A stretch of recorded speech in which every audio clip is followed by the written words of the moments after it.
اللهم مالك الملك تؤتي الملك من تشاء وتنزع الملك ممن تشاء وتعز من تشاء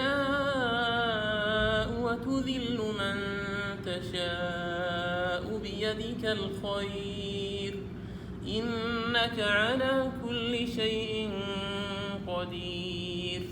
تولج الليل في النهار وتولج النهار في الليل وتخرج الحي من الميت وتخرج الميت من الحي وترزق من تشاء بغير حساب لا يتخذ المؤمنون الكافرين أولياء من دون المؤمنين ومن يفعل ذلك